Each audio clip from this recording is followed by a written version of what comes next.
4-year-old girl drawing in a hospital bed, absolutely terrified she might lose her sight, and a staggering $150 billion hole in the Canadian economy have in common. It sounds like the setup to a highly complex riddle. Right. If you're thinking that, you're entirely right. But it's also, the very real foundation of what happens when we talk about who gets to lead, who gets to build, and honestly, who gets left behind. Exactly. Welcome, everyone. Today, we're taking a massive journey through some incredibly revealing material.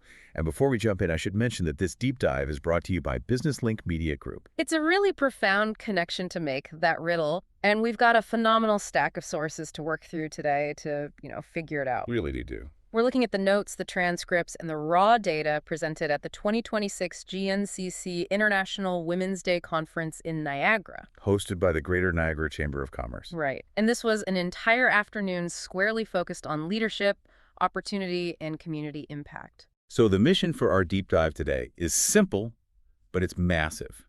We're going to extract the absolute most critical insights on what it takes to actually build leaders. Yeah. The systemic roadblocks standing in their way, and the ripple effect on our communities when we finally get it right. We're going way beyond the surface level celebration here. And I think that tone was set right from the opening remarks. Oh, absolutely. If we look at the context provided by Christina Sousa of First Ontario Credit Union and Marla Smith of Pathstone Mental Health, they made something very clear right out of the gate. Which was? This material isn't just about handing out plaques or, celebrating trailblazers, even though that is obviously important. Of course. It's about examining the hard data, the unseen struggles, and the lived experiences to understand what actually happens when communities actively and intentionally support the next generation of leaders. Okay, let's unpack this, because I want to start with a story from the sources that just completely blew my mind. Yeah, the award recipient. Right? We're talking about the 2026 International Women's Day Award recipient, the internationally recognized artist, Trisha Romance. An absolute icon. For some context for you listening, her work has been in over 400 galleries. She's been featured on Sears catalog covers. She was Canada's Artist of the Year multiple times in the 1990s and received the Order of Ontario. A massive resume. Massive. But looking at these conference notes, her origin story is just intensely dramatic. It's a story of extreme constraints, really. To understand her trajectory, you really have to look at where she started. She's 4 years old. She's hospitalized in isolation in Hamburg, New York, suffering from a severe eye disease. Just a kid. Just a little kid. And the doctors are literally telling her parents she might end up completely blind. Wow. Just imagine being 4 years old, isolated in a hospital room, and living with that kind of all-consuming fear. But every day, the nurses would briefly take the bandages off her eyes. Just for a few moments. Yeah, and during those fleeting moments of vision, they handed her a piece of paper and a pencil. What's fascinating here is how she responds to that constraint. She doesn't just sit there. She uses those brief windows of sight to document her world. Yeah, she draws the nurses. She draws the doctor. She even draws the crib she's confined to. It's incredible. In that terrifying space, facing the potential loss of her sight, she finds her lifelong purpose. She realized right then and there she wanted to be an artist. It's a prime example of how immense limitations often forge the deepest resilience. Totally. And that resilience didn't just happen in a vacuum, right? The sources detail how her parents actively nurtured it. She grew up with 3 sisters in a highly supportive household. With a very specific dynamic. Right. Her mother taught them incredibly practical life skills. So we're talking cooking, sewing, gardening, preserving food. But it was her father's philosophy that really stood out to me. Oh, his definition of success. Yes. He gave them this very profound definition. He essentially taught them that you simply must pursue what makes you happy, because true success is actually impossible without it. Which fundamentally changes how you approach risk as a young person. How so? Well, if success is defined by fulfillment rather than just, a steady paycheck, you're willing to make unconventional choices. They raised those girls to believe they could achieve anything with confidence. And you see that play out. Exactly. Even though pursuing fine art was considered a massive financial risk in the 1950s and 60s, her parents fully supported her studying fashion illustration. So fast forward to 1969. She becomes the first American student to attend Sheridan College in Canada. A big milestone. Huge! She graduates and lands this absolute drone job as a fashion illustrator for newspapers. It's the kind of stable, creative job people would kill for. Especially back then. Right. But after 6 months, she realizes she's never actually traveled. She's never seen the great European masterpieces she spent years studying in school. So what does she do? With her employer actually encouraging her to go, she quits. Unbelievable. What was supposed to be a 6-month trip turns into 2 full years in Europe, studying the masters in museums and solidifying her determination to just paint. And then she returns to a small studio apartment in Toronto and starts painting these incredible watercolors of barns and homes. But here's the detail from the conference that completely shifts the narrative. Oh, this part is wild. Despite all that training, all that resilience, and all that undeniable talent, she was hiding her paintings under her bed. She kept them hidden. Yeah. It's such a striking image. You have this future icon of Canadian art, and her work is literally sitting in the dark, collecting dust. Yeah. It took meeting her husband, Gary, for everything to change. He stepped in, saw what was under the bed, and became her champion. He encouraged her to share them. Right, he offered to promote and sell her work, and essentially helped launch the trajectory that made her one of Canada's most beloved artists. The under-the-bed metaphor is so powerful because it forces you, the listener, to ask a really uncomfortable question about your own environment. It really does. Think about your workplace, your industry, or your community. How many truly great ideas, innovations, or potential leaders are currently hiding under the bed? Just waiting. How many brilliant concepts are just sitting there waiting for a champion to pull them out and say, this needs to be seen? And it makes you wonder what would have happened if Gary hadn't looked under the bed.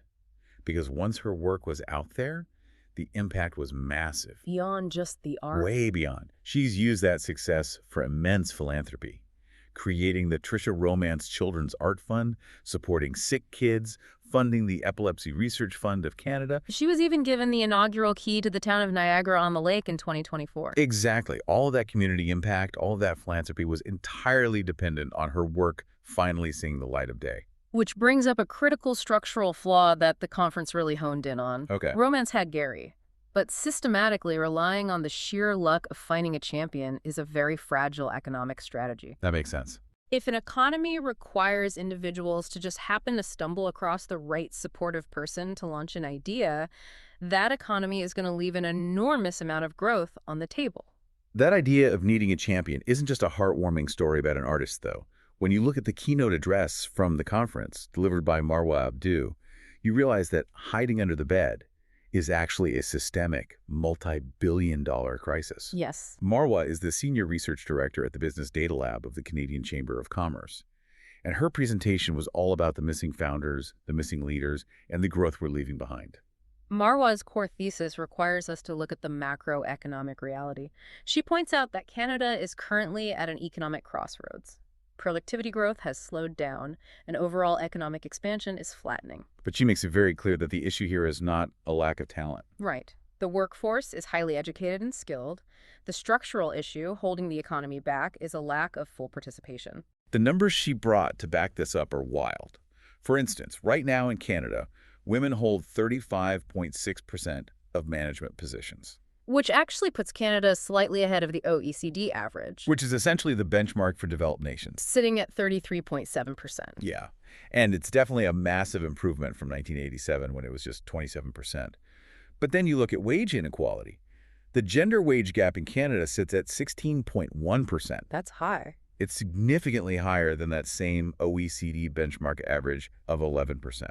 The mechanism driving a lot of that wage gap is industry distribution. Marwa highlighted that women are still unevenly distributed across sectors. Meaning they dominate certain fields? They heavily dominate healthcare, education, and social services. But they remain massively underrepresented in trades, transportation, manufacturing, and construction. And those are the big ones. Those imbalances directly limit advancement in some of the fastest-growing, highest-paying sectors of the economy. Here's where it gets really interesting and, frankly, a bit alarming. We get to the entrepreneurship data. Yeah, this is the core of it. Despite decades of various government initiatives and funding announcements, less than 1 in 5 businesses in Canada are majority women-owned. That translates to about 200,000 firms. But Marwa shared one statistic that is the absolute centerpiece of her research. Go for it. Currently, Canada has an estimated 710,000 missing women entrepreneurs. Let's linger on that number for a second. Mhm. 710,000 missing founders. It's staggering.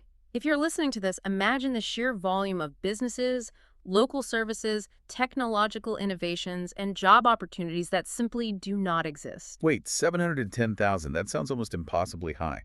Are we just talking about people who had a fleeting idea for an app in the shower, or are we talking about actual viable businesses that got crushed before they could start? The data points to viability that's being structurally stifled. Abdu's research shows that the persistence of this specific gap has cost the Canadian economy an estimated $150 billion in lost GDP growth. 150 billion. To put that in perspective, that's unbuilt infrastructure. That's thousands of employees who were never hired. That's millions in tax revenue that could be funding social programs entirely lost because those businesses never launched. So why are they missing? What's keeping 710,000 potential businesses under the bed? It can't just be that people don't want to start companies. It's a combination of deeply ingrained structural barriers. In the corporate workplace, it's inflexible work environments and a cultural expectation that rewards employees who are always available. Which inherently penalizes primary caregivers. Exactly. It's also unequal access to mentorship and sponsorship. But in entrepreneurship specifically, the barriers multiply. You have limited access to capital, fewer resources for business development, and a statistically greater fear of failure. And that fear is heavily compounded by gender bias and gaps in family supportive public policies. Right. And it's clearly not for lack of trying. This is the part of Marwa's research that really got me. The data shows that Canadian women actually participate in nascent entrepreneurship, meaning that early idea generation stage. Right, at very high rates compared to the OECD average. They have the ideas, they're doing the market research, they're starting the process, but there's a massive cliff-like drop-off between having that early idea and actually fully launching the business. That drop-off is the valley of death for these businesses. It's driven by those confidence gaps, the fear of failure, and the sheer lack of access to resources to make it real. Yeah. When you don't have a financial safety net, taking the leap from a nascent idea to a fully incorporated operating business is a profoundly different risk calculus. Which brings us to the big question. How do we actually fix the friction causing that massive drop-off? The panel discussion. Exactly. That was the exact focus of the panel discussion at the conference. The panel was moderated by Kara Kretschek and featured Marwa Abdu alongside entrepreneur Cheryl Sutherland and Colleen Falco from Niagara Casinos. They got incredibly granular about the lived experience of this friction. Kara Kretschek, who was moderating, opened with something terrifying about the future of work. The AI warning. Specifically regarding artificial intelligence. She pointed out that as AI technologies rapidly evolve, the people designing those systems are directly influencing the biases embedded within them. This is huge. If women aren't intentionally included in the development of these AI tools, the existing biases we just unpacked, the ones causing the 16.1% wage gap and the funding disparities, will simply get hard-coded into the future. It's a chilling thought. You're no longer just dealing with human bias in a boardroom. You're automating the barrier. Precisely. And speaking of barriers, Cheryl Sutherland shared her direct experience with how this friction feels on the ground. She built a product-based business, and she told the room that she actually found more accessible opportunities when she first launched in Southern California compared to operating in Canada. That geographic friction is a huge indicator of systemic issues. When a founder finds it easier to cross a border than to operate locally, it exposes the red tape. Exactly. She specifically called out the Canadian entrepreneurship funding programs. She described applying for funding and hitting applications that demanded highly intrusive personal information. Information completely unrelated to the business. Completely unrelated to actually evaluating the viability of her business. It's like applying for a business loan and feeling like you have to hand over your firstborn and your entire internet search history just to prove your idea works. It's arbitrary red tape. Totally unnecessary friction for entrepreneurs who are just trying to grow. Cheryl's experience perfectly illustrates the three systemic constraints that Marwa Abdu synthesized during that panel. Break those down for us. Marwa noted that women entrepreneurs face constraints in three key areas: access to capital, access to networks, and the ability to take risks. Right. Women historically receive a much smaller share of growth financing. They're often excluded from the informal, behind-the-scenes networks where opportunities for early customers and angel investors usually circulate. The old boys club, essentially. Yeah. And crucially, because Many women begin their ventures with fewer financial resources to fall back on. Taking a massive entrepreneurial risk is just significantly harder. So, if the system is bogged down with this much friction, how do you change the corporate culture from the inside? Colleen Falco from Niagara Casinos brought a fascinating perspective to this. She really did. She talked about their corporate culture, which is driven by core values that were actually developed by the employees themselves. But she highlighted their internal women's leadership network. And there's a catch with their network. Right, which completely changes the dynamic. They don't just put women in a room together to network among themselves. They deliberately include male allies. That intentional inclusion is the critical differentiator. It moves the concept of support from a passive feeling to an active, measurable business strategy. Right. These male allies aren't just there to listen. They act as active sponsors and advocates for women's career growth. And it's not just corporate lip service. No, they track it. The leadership teams regularly review representation metrics to ensure women are actually progressing into leadership roles. It's an intentional, measured part of their organizational planning. They're actively watching the data to make sure the culture matches the output. It creates accountability. If you're reviewing the metrics and the numbers aren't moving, the sponsorship isn't working. So what does this all mean? How do you, the listener, take all of this from Trisha Romance's incredible art career needing a champion to a $150 billion gap to algorithmic bias and actually apply it? Marwa Abdu made a brilliant point about corporate philanthropy that ties this all together.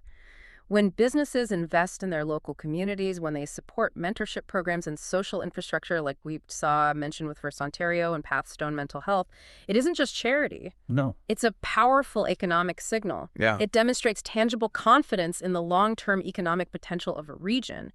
It builds inclusive growth, especially outside of major metropolitan centers. And the panelists didn't let the audience leave without homework. They did not. They challenged everyone with a Give to Gain 90-day action plan. And I'm turning this challenge directly over to you listening right now. Here is what they asked for. Let's hear it. Cheryl Sutherland's advice: help someone take concrete steps toward their goals. Don't just offer vague support like, let me know if you need anything. Actually help them set a timeline and stick to it. Accountability. Yes. Colleen Falco's advice: reach out to just one individual or organization and ask how you can help build a deeper relationship. Create a multiplier effect. Simple but effective. And Marwa Abdu's advice: put some skin in the game.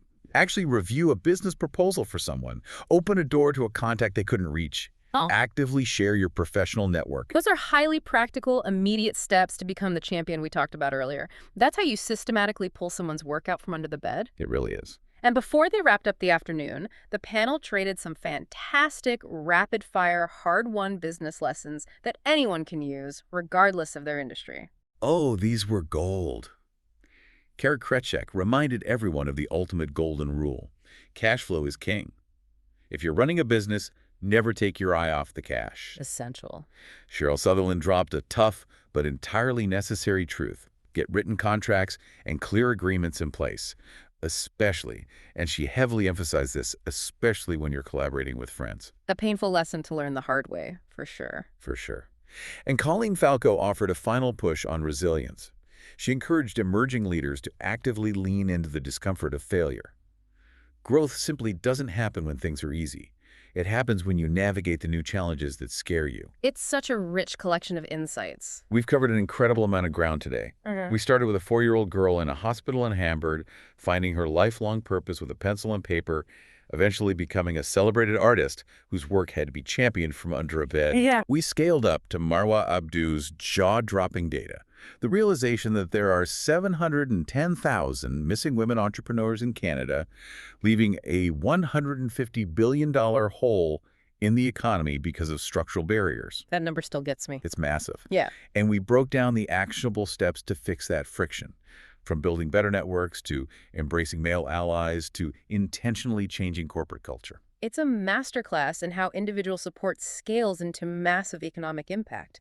And as we wrap up, I want to leave you with one final thought to mull over. I love these. We talked about Kara Kretschek's warning regarding the dangers of bias being hard-coded into artificial intelligence. And we explored Cheryl Sutherland's very real experience with the arbitrary friction and bias in funding applications. But what if we flip the script on that technology? Okay, where are we going with this? Imagine if the next massive wave of AI wasn't just built to mimic our current flawed systems. What if it was specifically trained to identify and eliminate those exact funding Oh, biases? wow. What if we could effectively automate the role of the champion? Picture an unbiased algorithm designed to evaluate business viability purely on merit, completely blind to the demographic data that currently causes that massive drop-off at the nascent stage. That would change everything. If we could use technology to pull those 710,000 missing entrepreneurs' ideas out from under the bed, how drastically would an unbiased algorithm change the face of global entrepreneurship? That is a phenomenal question, and exactly the kind of critical thinking we love to end on. If we build the tools right, the future could look incredibly different. Thank you so much for taking this deep dive with us today. Keep asking those big questions, keep pulling those ideas out from under the bed, and we'll catch you next time.